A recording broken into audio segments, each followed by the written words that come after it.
Hi, everyone. The views, thoughts, and opinions expressed in the following podcast belong solely to the host and its contributors. They are not necessarily the views of our employers, organizations, committees, or other group or individual. I'm David Campbell. And I am Jordan Bullock. And I'm Joseph Whitney. This is Brewing with BIM, where we talk about construction processes, technology, BIM, and beer.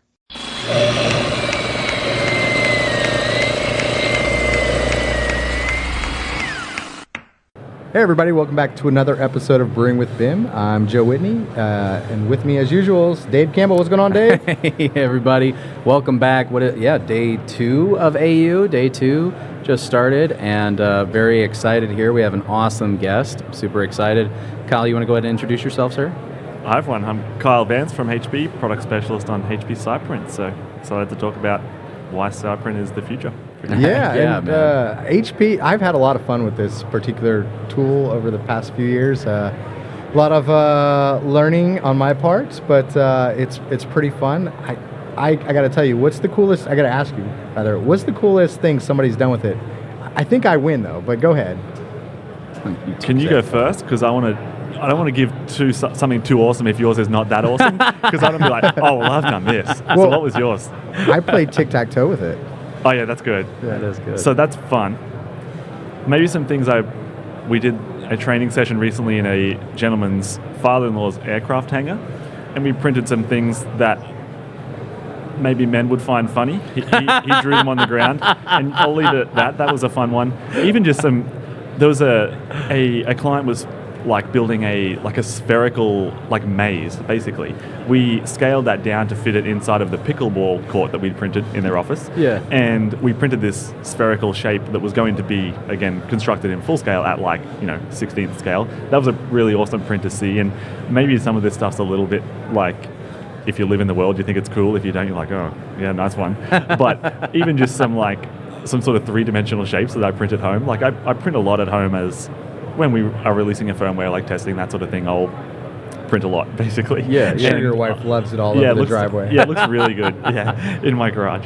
And so I print just three-dimensional shapes, like a really basic cube. And some of that stuff is I don't know, I think it's really cool. Dude, that is cool. You think about it, man, your floor would be so decked out. Yeah. Go to walk on it, dude. It's Happy New Year, then there's Happy Easter, then there's Happy Birthday to my daughter. And Heck yeah, man. Don't need to stain your concrete. Just paint it with the ink. Yeah, right. Exactly. Yeah, there you go. And thankfully, we have an excellent ink portfolio, so when I'm printing out on the street or on the basketball court at the end of my street, I can print in something that will either fade very quickly or that will be easy to wash off as well. Heck yeah, man. I used the wrong ink one time, and it is still stained in my office. Yeah. But, you live, you learn. Yeah. I've got, as I said, there is a Happy New Year, and then there is a Happy Third Birthday to Rosabella, and there is multiple other text in my garage that, again, there's no light in there, so it doesn't really fade. So it is, when it's down, it's down. So for our users who don't know, I think we did a podcast a little while ago where we talked about the HP SitePrint, but for the users out there that don't know, what is the HP SitePrint, and what does it, or how does it help with BIM? How does it help with construction? So basically what HP SitePrint is an autonomous robotic layout device. So basically, in essence, it's a print head on wheels. So a robotic total station, the Topcon LM150 is one of the total stations we've partnered with. That provides the positioning to the HP SitePrint robot, and then will navigate the site, printing your data onto the ground. So taking what would traditionally be done with either chalk or Sharpies, and printing it for you, where we can sort of, as the robot has progressed over the last couple of years, the efficiency has really come on. Initially, we were to think we were multiples faster than the traditional method, but as it is now, we are multiple times faster. It is a lot more efficient. We're printing richer data as well, where we would typically lay out, say for our interior framers, we might lay out drywall track. We can lay out drywall track. We can then print the layers of drywall, which again you could do with chalk. But then we can come in and add more information. If it's prefab, we can put prefab framing numbers. We can put critical stud locations. Switch locations, outlet locations. Exactly. Dude. And then for the MEP trades, where they're primarily interested in sort of hanger locations, that sort of information. Again, point and text, pretty simple, but we can put richer information. It's not handwritten information. It is printed in a text, sort of 5/8 of an inch minimum, 2.1 inch maximum text size. We're printing richer data, putting more information on the ground, making the construction process more efficient and easy to follow. Yep. So I used to do construction layout, surveying construction layout many years ago, and they would call us in because we did total stations and they need more accuracy. But a lot of times they, do chalk lines. It's a 2-person thing, or they pull tape and somebody would mark it off. But at the end of the day, what you were left with was just points essentially out there.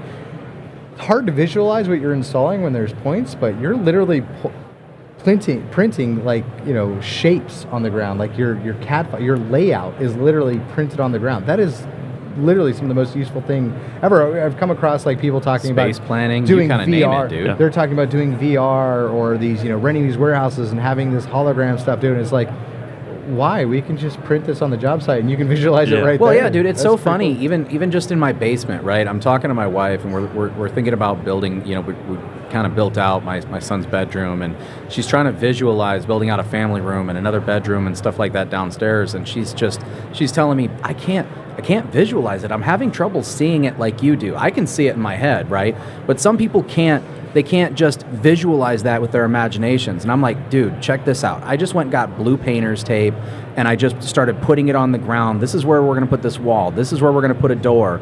And she, this is so amazing. Sounds like you should have just brought the HP. Yeah. I should have just bought the HP SitePrint. Heck yeah, dude. I Or just saved a lot of brought it time. home. Just brought it home. I just- You didn't need to that's buy it. true. You There got it. there you go, You dude. just buy it I just need to bring it home, man. That's it. If I'd have brought that home, it'd save me so much time taping, dude. But still, like even now, even with just the tape on the ground, you can walk around, visualize, like, hey, I can put something here, I can put this here. Space planning, visualization, man, to have the actual line work on the floor, to have it set up, whether it's pipes, it's doors, walls, you kind of name it, you're seeing everything in front of you. I think it's also great when renovating existing spaces too. So like where you have like fine requirements. So maybe like laying out maybe a bathroom goes here. I've got a drain. We'll tap into this and it'll be a toilet line. But when I'm laying it out and on my drawing, I took some measurements and hopefully it lines up correctly. Even clearances, dude. Well, yeah, it's exactly like you've got to have all these tolerances and it has to fit within this. But being able to literally print it on the site and then take your measurements to what the lines of the CAD file is like, yeah, actually this will work or this won't work, and you can quickly revise it before you actually go through the trouble of installing. Well, and I want to point out the other thing you mentioned, you guys do have a very large print catalog of different types of inks, dyes that you can use, whether, it's color, but it's even like temporary, how long it will last. Oil-based. Yeah, dude. Even on one thing, dude, I really loved, because, one complaint we had is I don't work on a smooth surface all the time, man. My concrete, what if it has a broom finish? What if it has where it's just rough, and you guys have the spray patterns, you have the ink that will adapt to that, specific item. Oh yeah, it's not a problem. Whereas you're trying to use a Sharpie, man, or you're something like, you got to get in there. Is that something you guys keep adding to over time? Because it seems to be a pretty robust library. The ink portfolio? Yeah. Yeah, at this point in time, we've run with the sort of 8 current inks pretty much since launch. But again, we're looking into, a lot of people have certain requirements. They want a light color, they want a more durable, a less durable. So R&D is definitely working on more inks. At this point in the time, the portfolio we have is pretty thorough. But again, you always have that, like we want a very light ink, which could be a challenge. But yeah, there's more in the pipeline. Well, you guys definitely have the right people. I mean, you guys are the printer company. Yeah, a lot of people don't. They're like, I have HP Smart on my home computer. bro. I have like HP at print. I got a HP NB at my house. Is what I Yeah, print dude, on. it's a household name. Yeah. To see you guys branching off into construction, is that something you guys have been in a long time? For people that aren't familiar? So there's, from the sort of large printing, like plotters that are on projects, I think HP has a 80+% market share of plotters on construction sites. Yeah. So when you zoom out, you think HP aren't really in construction, right? But when you look in and think of all, like, how many sets of plans get drawn for or printed for every single building that's constructed.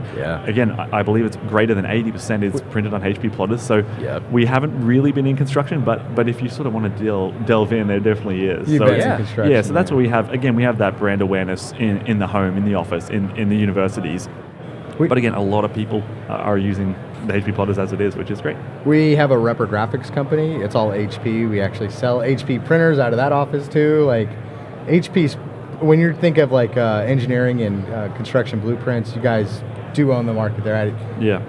But for most people at the household level, they're like, HP does construction. That's crazy. Yeah. But not only do you do construction, you do it well, and the autonomous HP SitePrint robot, just watching it drive around is so much fun. I take it to trade shows and just play with the little PlayStation controller.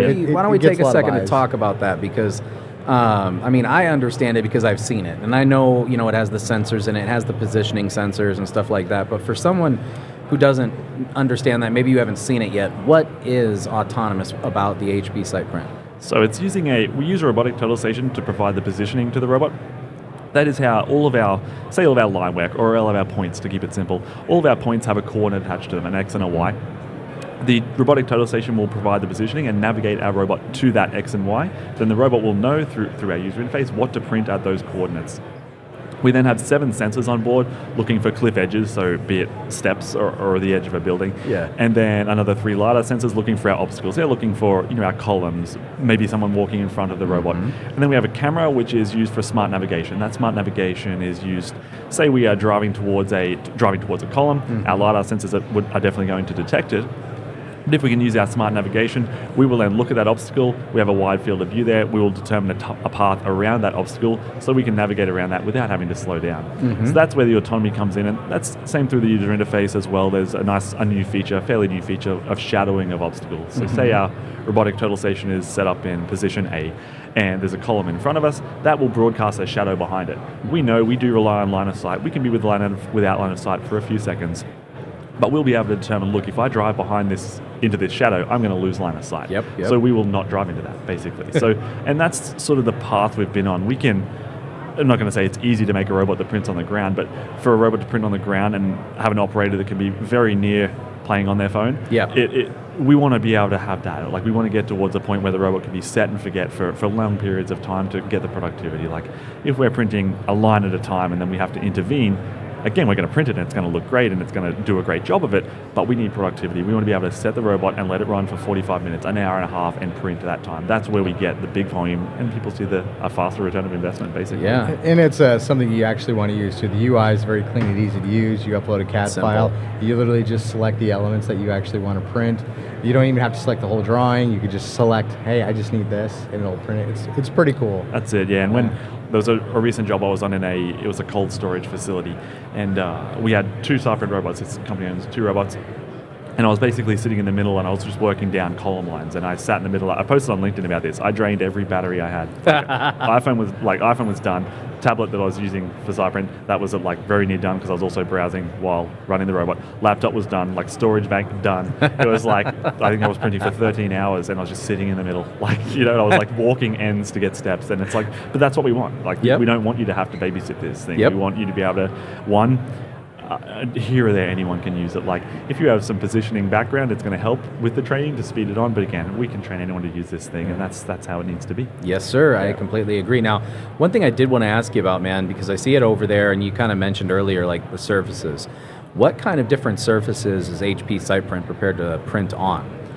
Pretty much any hard surface. So from concrete flooring, plywood decking, asphalt, pretty much all your hard surfaces, not designed to be on dirt. Okay. So it's not going on dirt or grass. It's going to drive across it, and theoretically, if it was a compacted dirt, it's going to print on it as well. But again, it's designed to be on hard surfaces. It doesn't have to be overly smooth. We have we have 3/4 of an inch of ground clearance to the print head. We have an IMU on board detecting pitch and roll. So if we were to drive up over an extension lead or a piece of plywood decking that's covering a penetration through a deck, for example, we have an IMU that will compensate for that roll. So we will continue printing. So we don't need a lot of people think this trade show floor is awfully smooth, yes, and this carpet is awfully plush. Yeah. But again, it's designed to be on construction sites. It's working on construction sites. That's what I hear a lot of times, man. People will push back oh, my construction site's not clean. Are you telling me I got to push broom this, clean up all the cords and everything that before I print? Sleep lowered it. Yeah. Yeah, and thankfully, we sort of say for a level of cleanliness, people, to put it really simply, how clean do I need this thing, right? Yep. We sort of say the level of cleanliness we would expect chalk to go into is what we need. Yep. Again, our ink will penetrate dust a lot better than chalk ever would. Yeah. But again, if you've got dirt on your floor, we will put ink on that dirt, and then when you sweep that dirt away, it's gone. Yeah. But if there's screws around, there's extension leads, there's surfaces that one's broom swept, one's polished, we've got no problem with that side of things. We'll happily drive up and over those surfaces. Let's run a Roomba through it first, and then we'll run the HP SitePrint. Yeah, exactly. But again, we like to think like when the layout process is happening, there's already that, like the industry knows that if I'm using a Sharpie and it's wet, probably not going to work. Thankfully, we have the ink portfolio to work with the damn surface. Mm-hmm. But again, if you can do chalk layout, you can run some HP SitePrint. Now, what does that ink portfolio look like? So there is some water-based. So we have some water-based ink, some solvent-based inks in a handful of different colors. All of those colors have different durabilities attached to them. So the fade characteristic is based off exposure to UV light. So basically, if you've got a deep dark cave, right, that ink will be down there because it doesn't have anything to fade that no UV light to fade our ink. Yep. But if you go to sort of the water-based inks, again, our most durable ink is actually water-based, but it is water-soluble. So it's not going to be a squirt of your drink bottle and your line's gone. It's going to take a large amount of water and some abrasion. Like there's a basketball court that I referenced at the start of the pod that I print on often, typically with the ink delivery turned off. I was doing some training with a colleague now, Will. He's lived in New Zealand. He's a great guy, and it's awesome to have him on the team. I was in a meeting and on the phone with our team, and he was running the robot. He'd been doing some training, and he was like, "I'll turn the ink on, right? Like we're printing." Wasn't normally my process to print on the basketball court, but that was a water-based ink, which has a durability of 6+ months. That is still down there now, and that was in January this year. And thankfully, there's no like SitePrint written anywhere. But if someone knows where I live and there's a basketball court that's got funny lines and circles, it was definitely me. And again, it's rained a lot of times. It gets water on it. But again, you can see it's very near gone now. Yeah. So the water-based inks, again, there is a lesser durable water-based ink that will fade over like a month or so. And again, if that gets wet and a bit of abrasion, it's going to be gone. But our solvent-based inks, again, to clean those solvent-based inks off, we'll take something a little bit more aggressive. Something with a high ammonia content, we'll take it. And not even higher, to be honest, like sort of 10+% ammonia. Windex, I think, is like 12% ammonia. Windex will break down our ink. You sort of spray it on and let it dissolve. Same thing, some of the, I don't know if I should be referencing brands, but Simple Green, for example, have like, I think 14+%. Yeah. So if you want to get our inks off, you can. And oftentimes the sweepers used, I don't know what they're called. They have like the thing spinning on the front and the squeegee on the back. Yeah. Whatever, those walk-behind cleaners. Yeah. Oftentimes the solvents they'll use in those will have it'll be a solvent that will break down our ink. So if it needs to be cleaned off, it's typically not a big deal. And oftentimes, like if we're like laying down drywall track, for example, we're building over the top of it. Yeah. You know, so you're not gonna see it anyways. And if you want to have like prefab framing, for example, like put that inside of that line, and then it'll be covered up once you lift your frames. And then again, oftentimes we have inks. So the water-based inks are rated as anti-bleed. So for your high traffic vinyl flooring, for example, everyone's probably been in the hospital. Everyone's probably been to hospital, right? We were probably all born there. And if you really spend enough time in those hospitals looking at the ground while babies are being born, you'll definitely see Sharpie marks on the ground, right? And that's a big deal for contractors. Again, all our water-based inks are anti-bleed. Solvent inks, not so much. We haven't really had issues, but again, we can't guarantee those solvent-based inks won't bleed because there's too many surface types, there's too many adhesives for us to be able to say, look, these will not bleed at all. Yeah. But again, that's what's great about having the portfolio we do. We like to think we have an ink for every surface, basically, and we don't need you to clear coat it at the end. Yeah. Again, a lot of people still do, and again, if you had a color preference, look, we want to put down a magenta ink, we're going to need, that's water-based. If you clear coat that, again, that's going to be down, and that clear coat will protect it from being water-soluble. So again, we have a very extensive ink portfolio. We like to think we won't need you to walk the job and clear coat it, but again, plenty of people choose to if they want. So Heck yeah. we have some really nice, I like to, this is going a little bit away from this topic, but I'll tie it back in eventually. We have a sort of how you choose document. So it's basically how do you choose what ink we want to print with on site, basically. And it's a super simple workflow. It's like you start in the top left and you answer the questions and you'll come to your selection at the end. And that's really nice, and that's a part of a learning/training documentation portfolio that I think we should be all really proud of. It's very extensive, and there's videos on there, there's PDFs on there. We have a very, very good training and documentation package, which I think we're very proud of. Heck yeah, man. I was able to figure it out, so that speaks volumes. Obviously, there was an excellent trainer involved in that, but as we've mentioned a couple of times, the UI is very simple, and that's a balance that's tough with the user interface. It's like we want the features in there, but we've got to keep this thing usable, like it's hard to get into a package that is very, very powerful, but then it's not so intuitive. So it's a constant balance, but that's where a lot of the sort of the features that we've added have really been market driven. It's from the people using it. They're deciding, look, one of the recent ones earlier on in the year, like we need to be able to add control points through the UI. again, I come from a background where we really don't like people to type in a coordinate for a control. Yep. But again, there's a time where you maybe you have to, you know. Yeah. So we added that. And same with obstacle adding. It's like, look, we just used to have a box, you know, square obstacle. Now we can add it through the robotic total scene. So it's adding in features to, again, try to keep it clean, try to keep it user-friendly. But again, we want this scene to be usable, and we want the people using it to love it and be able to do everything they need. So Yeah, dude. You guys seem to keep evolving it, obviously. You know, it's I won't say it's newer. It's been around for a few years, but all these new updates start happening. Just curious if you can share what are some of the things that are coming up the roadmap. You mentioned a LiDAR scanner earlier, or there's LiDAR on there. Yeah, yep. And my mind starts going a little crazy. It's like, we can do layout and then we can come back and verify, but I'm just curious. Yep. So we definitely have a document that has the sort of the wish list as such. Again, the pre-sales team that we have, again, globally, we meet around monthly to take the feedback from the field, and we prioritize that, and then we give that to our product management team, and they then put that from like a feasible to not feasible. So we have a plan of record that I would love to talk about, but I think our product manager would not love me to talk about that. Yeah. One of the recent features that's sort of using some of that advanced sensing is floor flatness. So basically, to be able to, as we are printing, we'll be monitoring floor flatness, then to be able to provide a report to say, dude. like, you know, we've laid out this wall, right? The door is, there's tolerances for it. Yep. This door is, you know, it's a 16th high or whatever it may be. We have like a color map to basically set like, here's your highs and low spots, here are your high and low spots. We can also then come back and print that information on the ground. So we'll print like -16 here, like +16 That's here. awesome. So that's something that's coming. We're very familiar with FFL reports and floor flatness. ASTME 1155. Yeah, we have another software division that is doing some of that stuff from like scanning side. I think they're deprecating that eventually. Yeah, but I think it's done floor already. flatness is it's a huge topic. It is, especially with these Amazon. The more we automate, the more that you automate with these different like big facilities, data dude. centers. Oh yeah, data centers, these Amazon facilities where you have automation and robotics that run through them. They rely heavily on that floor being level. Anytime there's heavy equipment that requires precision, you know, a large CNC machine or something like that, it has to be engineering tolerances for the floor. So that'd be very interesting to know beforehand. And the storage. I'm sorry, go. No, I was just going to say, like, going off that point, like the positioning where it's located, you know, and making sure all that lines up, dude. I mean, you're thinking about it from a couple different perspectives. You can print out the floor plan, print out the actual assets, locations, the equipment location, where your thickened slabs, you know, should be, and things like that, and then go ahead and print it out. Print the outline of the element and say install here.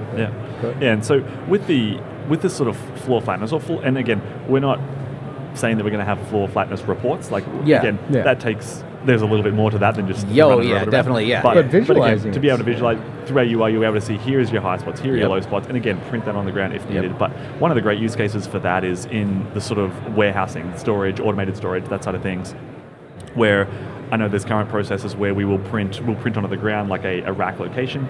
They will then come with a template to drill that rack location. They then come and survey every single rack location to get an elevation, and then so they know how to shim it. And again, you know, if we're talking the Kyle Vance garage, you know, it's 2 racks. You know, we got to hold some bikes, we got to hold some beers, and that's it. we're talking cold storage facilities or any sort of warehousing. It's hundreds and potentially thousands of points that each one is surveyed by hand. And again, that's, you know, the first 10 points. Obviously, we all like to pride ourselves on that we do a great job, and where our range pole is very level, and our plumber has been accurately calibrated. But after the 34th point, after the 730th point, how accurate are the points that we are measuring? Just want to be done. Yeah, exactly. So to be able to run around there and then again get an elevation to say, like, look, here's an exportable file that shows what, you know, where a 16th here, so we know how to shim. But then if you want, come back and print that at like, you know, storage rack 34. We need to shim that at a 16th or an 8th or a quarter, whatever that may be. The installation crew can just see it right there, man. And again, just I love HP SitePrint. I love talking about this, so I can talk all day. But just that, like, rich information. Like, there's no handwritten 34 that looks like an 84, or it's just getting rid of that potential. And you're completely right. The misinterpretation of it, and in all honesty, you know, we talked about in our session this morning, making data easy to find. I mean, they typically have to go look for a document, a sheet, or something saying to shim this in that, that specific measurement or whatever it is. Just point an arrow and say, "See here." Yeah, literally, you print it on the floor, man. They walk out like, "Oh, hey, that's what it is. There we go. That's what this is." Yeah. And that's what's been interesting for me over the last, since I've been involved with HP. Can you print QR codes?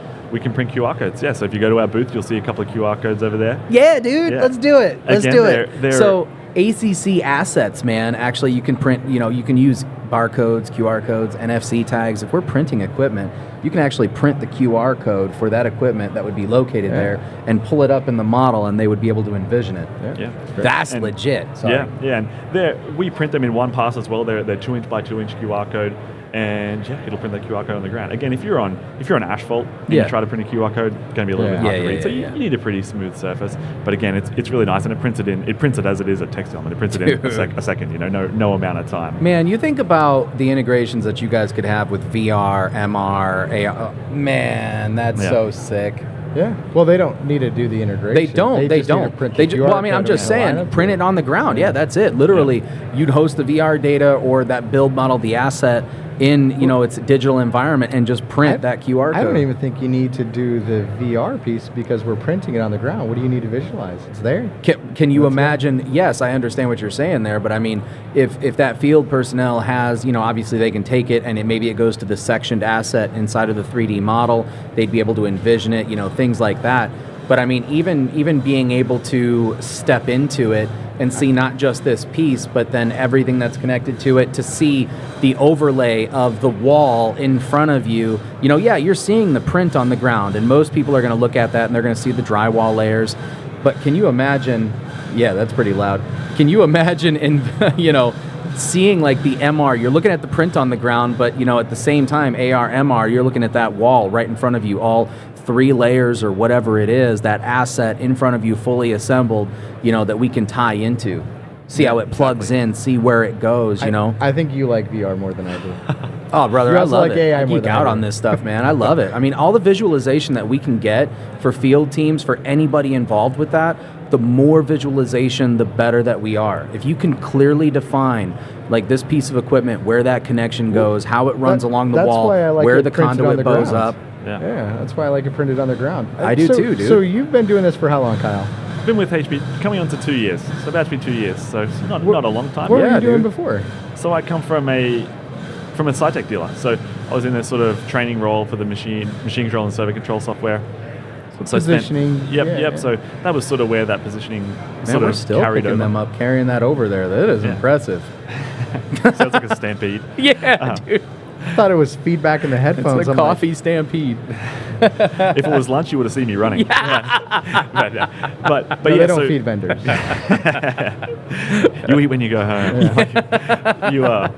So come from a SiteTech dealer in Southern California. Prior to that was with a SiteTech dealer in Australia at Ultimate Positioning Group, which were at both the dealers I've worked for. I've had a very, very, very fortunate career to work for some great companies with some great people. And I was lucky enough to come on board with HP, and it's been a really, really fun 2 years. It's been a definite change. Like I was on a sort of different part. I was definitely in the civil realm more so than the vertical construction. But I was going to mention before as well. That's one of the parts I enjoy the most about SitePrint is like I don't know if weird use cases, but all of the different use cases for it. Like you have the obvious stuff, you have the drywall, you have the points and text for the MEP trades. Like there's a lot of that, but there's just so many interesting fields. And as we either discover them or we have a client that wants us to support them or help them with it, it's been probably one of the parts I enjoy the most, as well as the team. And you've mentioned this a little bit earlier as well, the sort of rapid development. And that's something, again, that I've never been involved with a product that's been developed at the speed it has. To see the efficiency increases that we've seen, like from a point and text standpoint, from where we were, like even 14 months ago to where we are now, is just, it's not even it's like we're playing a different sport. And the way the robot moves as well. There's been 2 major releases this year.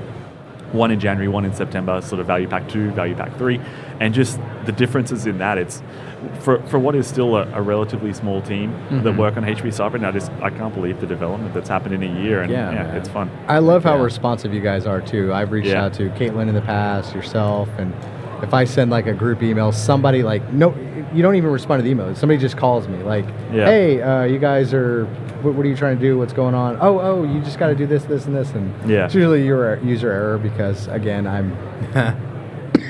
am who I am. I'm very technology savvy. And that's what, it's a very diverse team, I feel like, as well. Like, just very different experiences. And it's great. We have team meetings, like every Friday, the pre-sales team meet North America one week, globally the next week, and just the experiences you have and like just varying opinions. Diversity is obviously always great, so it's a very fun team. And all of you guys came from roles in the past that actually serve you very well now. Like Todd, he was in construction forever. Like it's great to run into having that wealth of knowledge for the industry. And like Andy Dickey, he has a very strong concrete background. So it's like everyone has their piece. Like Caitlin and Rachel have the sort of project management standpoint, and they get that, like, they're maybe, I don't know if sympathetic is the right word, but they know why maybe a client is like pushing hard because we need this now, because they've been the person that's being maybe not spoken to so nicely because they need something to be done very quickly. It's a very diverse team. It's a very fun team to be a part of. And as well as that is the partners. So there's no direct sales to HP. It's all done through channel partners, as Top Gun Solution Stores is, and the other partners. And again, getting to meet 30 plus dealers throughout the country, and however many people that entails, a few hundred people.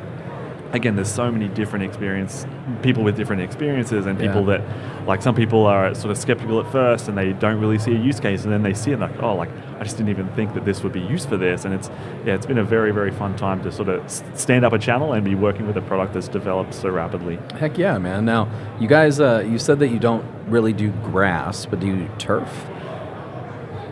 I would say it's not a supported material. So we have I think we should try this. Yeah, dude. Well, I mean, I'm like, man, football. I'm like, why couldn't we paint fields with that? Why wouldn't we? And then space planning. Print head on it. Yeah, dude. Put a friggin' can of spray yard paint that thing upside down and David go. just wants to make a football field in his backyard. Heck yeah, brother, man. Family cookouts.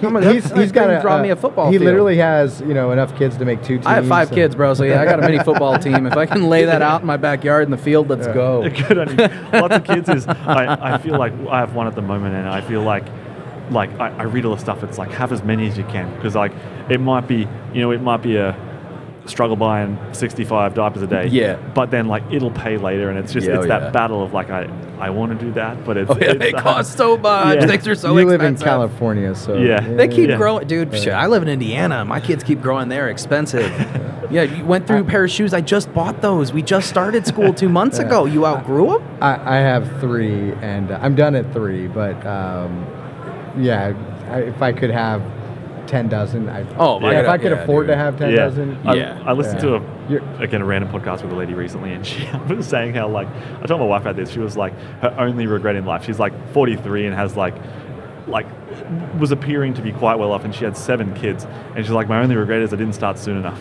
Like, I would have had more. Like, if I'd have started sooner, I would have had more. And again, easy to say when maybe there's a little bit of money behind it, but they'll pay you later. I think it was Dave Chappelle. He had a great quote about this, where he's like, having more kids, it doesn't diminish the amount of love that you have. It actually increases your capacity for love. You end up having more. It does. It's just, I don't know. Kids are great, man. Yeah, they are. 2 to 5 their own ages. each people, dude. It's amazing to see kids in their different phases of life as they adapt, as they overcome, as they grow, as their personalities start refining, dude. It's awesome because they're their own little people. Yeah, you see parts of yourself there and parts of your spouse, but at the same time, dude, they are their own We're getting people. off topic, but I think that does tie into a good point here. As we move forward in construction, one of the biggest issues we're having is labor shortages, people to get out there and perform work, and technology's helping us. It's we just got to have more kids. Well, construction folks have more kids. There you go. That's probably. And enjoy the process. Yes. Yes, 100%. But getting to a point now where technology is helping us, be more efficient, getting better and stuff. but also making technology that's actually fun to use for Exactly. kids. Yeah. That dude. thing is a toy. It's so cool. It's so Yeah. cool. It's a man. construction grade toy. It's awesome. I can't imagine that if I was in middle school or high school. Like the Somebody cool rolls thing, that around your side, yeah, yeah. dude. The cool thing for me in high school was literally like this dang Lowe's plug-in where I could put cabinets and lay out furniture inside of a house, and I thought that was the coolest thing ever. If you take me back to middle school and show me this thing that could actually lay out, you think about that. If I take that home, my kids would Minecraft the crap out of that thing. I would have Dungeons and Dragons drawn out inside of my basement. Like, it would be nuts, man. Where's the nerd button? I'm so old, brother. They were just like, look at this stick. You know, it's just good. Play with this I'd be rock. like, this is my bar room. This is the man cave.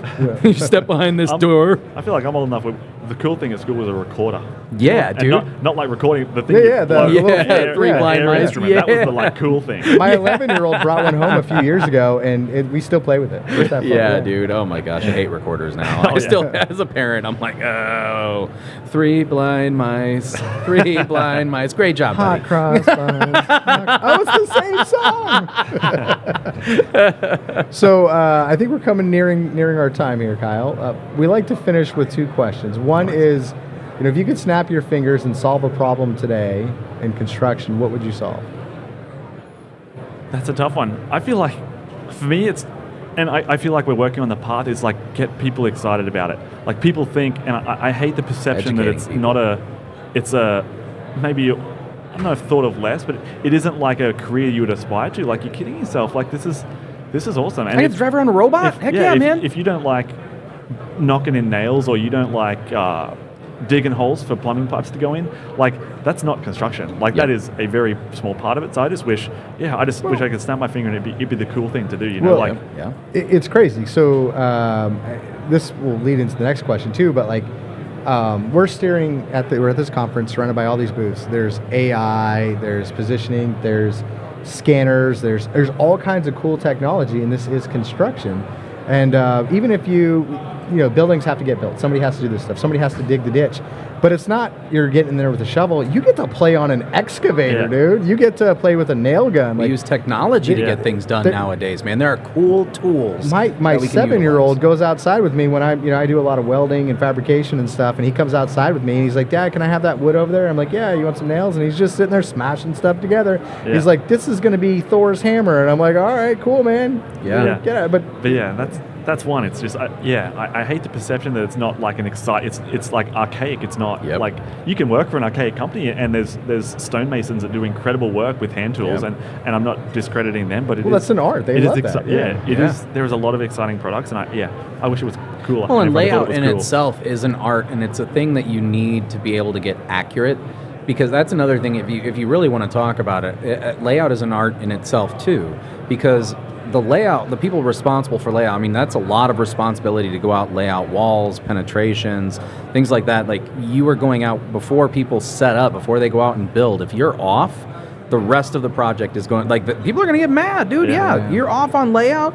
They are so mad, dude. It's insane. Well, that was the number one reason why we got into the total station game. If you think about it, you're off 6 inches on the top deck. Well, all of our stuff is in the wrong spot. Or yes, our pipe You're off was on the bottom. It's going to expand off the top. Exactly, it compounds. Our pipe was in-wall. It was an in-wall pipe on the first 3 floors, but for whatever reason, now it's 3 feet off. What's going on here? Yep. This is stuff we can correct. So but I mean, you think about that, it's a cool career path too nowadays. Like even with the total station, what we found is, people are working with robotics, but it's not really robotics. You're not really automating it, right? And it is something you have to set up with a pad. I say, a tablet. Well, this is where that's what I'm saying, dude. That's where the robot comes in. Like you control a robot, bro. When we got drones, there were so many. I mean, I'm still excited. My son is excited about drones. Like drones are amazing, and they have such a great use case. You think about that for layout? I love your excitement, but let me feed off to this. All right. You're going to go for 3 more hours. We're running out of time. You mentioned the thing that it's excitement, right? Getting people excited. This feeds into the next question because we got all this cool technology.